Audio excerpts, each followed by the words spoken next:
देखिए माननीय अध्यक्ष जी, साइकिल पंचर हो गई है तो अब पंचर को ठीक कराने की जो आपकी साइकिल है उसको शायद उत्तर प्रदेश जनता ठीक करेगी नहीं। इसलिए मैं लोक भवन में कब बैठूंगा, लोक भवन में हम लोग ये पीडब्ल्यूडी मिनिस्टर रहे, ये भूल गए इनके जिले की मुख्यालय की सड़क किसने बनाई? आपने बनाई? बताइए बताइए।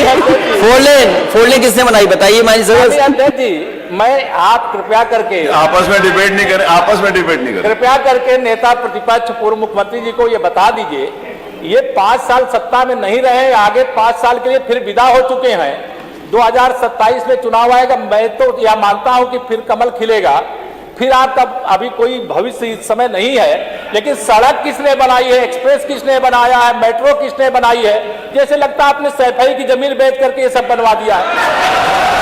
तुम अपने पिताजी से पैसा लाते हो या बनाने के लिए? तुमने राशन बांटा है तो पिताजी ने क्या बात है? तुम अपने पिताजी से पैसा लाते हो या बनाने के लिए? तुमने राशन बांटा है तो पिताजी ने क्या बात है?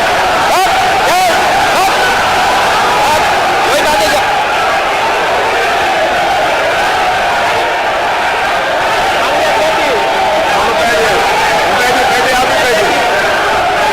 एक घंटे से अधिक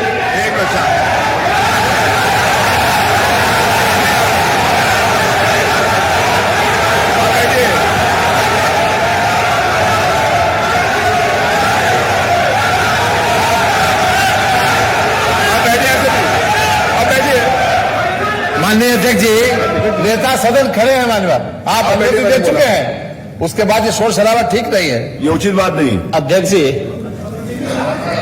1 घंटे से अधिक पूरा सदन माननीय नेता प्रतिपक्ष को सुनता रहा।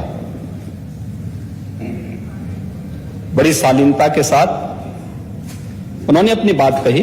विपक्ष के नेता का जो दायित्व था, उन्होंने अपने कर्तव्यों का निर्वहन किया, हम लोगों ने सुना। इस सदन में और सरकार के उप मुख्यमंत्री अपनी बात को रख रहे हैं, बीच में रनिंग कमेंट्री का मतलब क्या है? और दूसरा, एक सम्मानित नेता के खिलाफ असभ्य शब्दों का प्रयोग हो, तो शब्द का प्रयोग हो, तो ठीक नहीं है। और मैं बड़ी विनम्रता से कहूंगा नेता प्रतिपक्ष को कि आपको इतना उत्तेजित नहीं होना चाहिए। देखिए, सफाई की बात नहीं कर रहा हूं मैं, सवाल सफाई का नहीं है। देखिए, हम लोग भी जो विकास कार्य करा रहे हैं, या आपकी सरकार के समय जो विकास कार्य हुए होंगे, ये हमारी ड्यूटी थी। सरकार होती है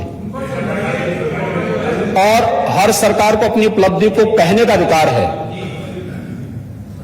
माननीय उप मुख्यमंत्री जी ने बिल्कुल सही कहा कि विकास, आपने कहा, आप विकास की जब चर्चा हुई तो उन्होंने जो बातें कही बिल्कुल ठीक ढंग से की थी। आपके यहां के दूसरे नेता या जब माननीय उप मुख्यमंत्री का यहां पर भाषण संपन्न होता, उसके बाद अपनी बात आप लोग कह सकते थे।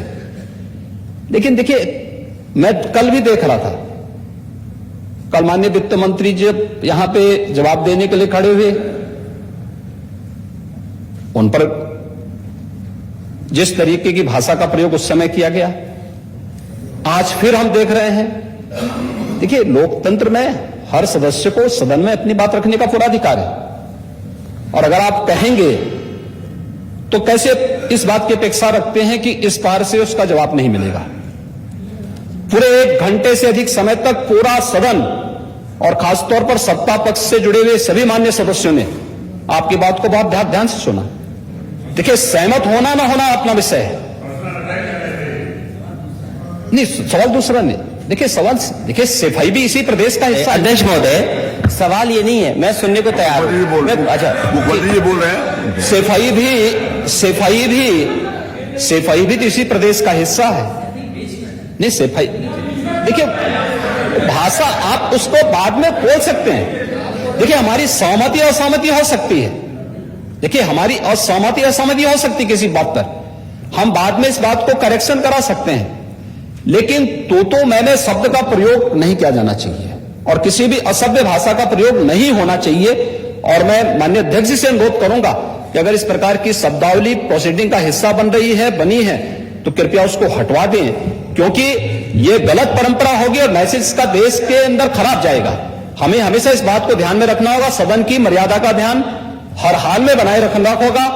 दूसरा, जब एक सदस्य बोल रहा हो तो सदस्य के बीच में, और खासतौर पर उप मुख्यमंत्री बोल रहे हैं, तो बीच में रनिंग कमेंट्री करना, बीच में धमकी देना, ये चीजें ठीक नहीं है और मुझे लगता है सदन की मर्यादाएं इससे आहत होती हैं।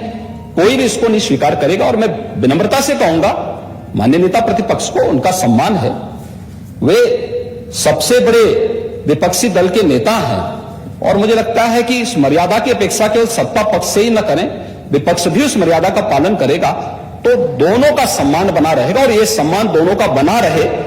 देखिए, सहमति और सहमति लोकतंत्र की ताकत है, या आवश्यक नहीं, हम ये नहीं कहते हमारी बात से सहमत हूं, या मैं ये भी नहीं कह सकता कि मैं आपकी बात से सहमत हूं। जब मेरी बारी आएगी, मैंने तो पूरे 1 घंटे तक आपकी बात को सुना, मेरी बारी जब मेरे दल की ओर से मेरी बारी लगाई जाएगी, मैं उस दिन अपनी बात को यहां पे रखूंगा।